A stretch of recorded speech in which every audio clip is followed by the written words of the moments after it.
Good morning. Ito, yun tayo nagpapakain ng ating gagamba. Ayan.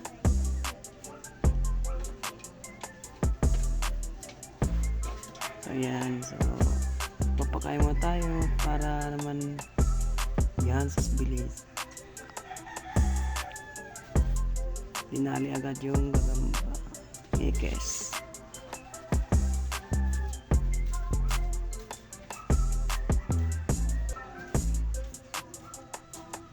Gutom na po yan. 2 araw na po walang kain. 2 days. Ayan sila. Ganyan sila kagutom na. So, ekis po pinapakain po natin dito sa ating mga salmon. Ayan.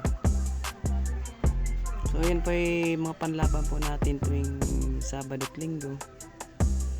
Meron po tayo ditong tournament na ginaganap. Palabunutan. Yan. So, yan ay every 2 days. Tsaka lang po natin pinapakain yung gagamba natin. Para hindi po masyadong lumaki yung size ng kanilang ano.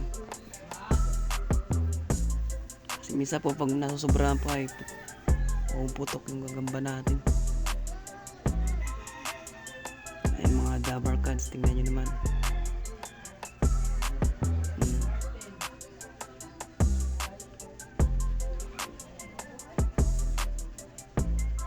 Talagang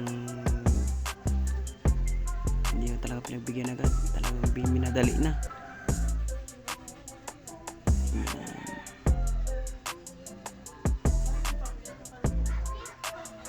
So yan, mga salmon po yun, pinapakain po natin, tapos 2 days ulit bago sila kumain na naman. Hindi po natin sila masyadong binubusog kasi mayroon nga po kapag masyadong malaki yung tiyanan, bigat na po sa laban, hirap na pong gumalaw. Isa po nagpapating hulog na lang. Kaya doon po tayo natatalo. Yan. Umaga pong pakain po natin ng gagamba. So next. Ayan po yung aking mga lagay. Meron po mga Monday, Tuesday, Thursday, Friday, Saturday.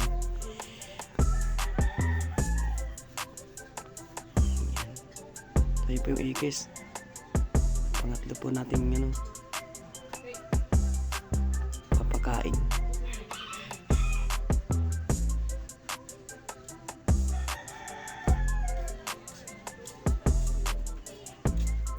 Yan. Talagang makikita niyo po na mahaba po yung mga ikis. So yung sama po natin, yung sukat na po nun ay ano na, 10 piso na. Yung haba ng kanyang, apabot na po ng ang haba ng galamay. So ayan, ilagay na po natin yung ating itim. Ayan na. So dyan ngay hindi masyadong napansin yung ano, nasa banting ating pang papakain.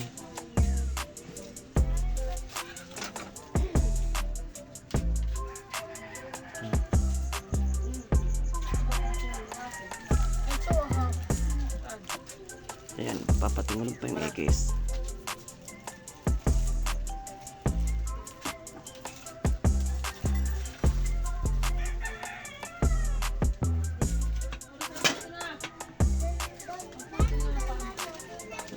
Sampa natin. Ayan.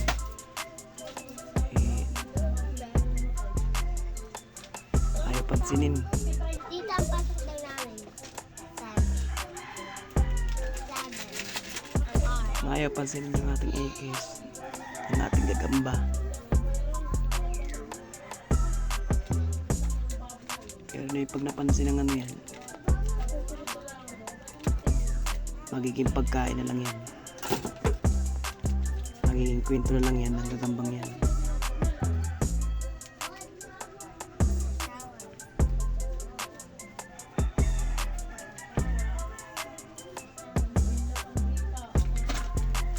hindi po natutuloy yung kanyang pagsugod.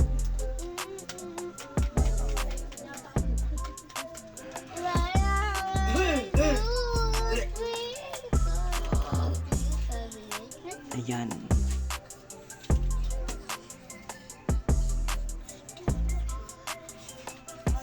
Magiging pagkain ka na lang, magiging kwento ka na lang.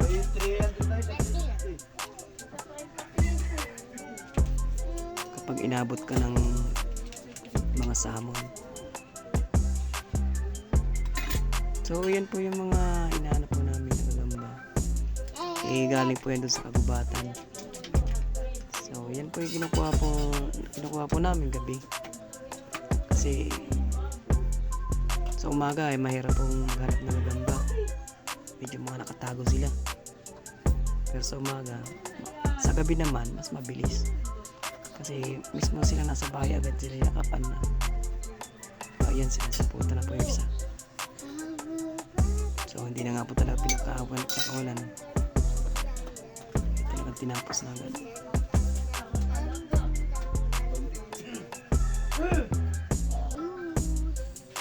Yan po yung ating mga samo na pinapakain po natin tuwing 2 araw. So yan po ay pinagbibinta rin po natin. Depende po sa presyo kung ano po yung napipili ng bibili. Yan. Hanggang dito na lang.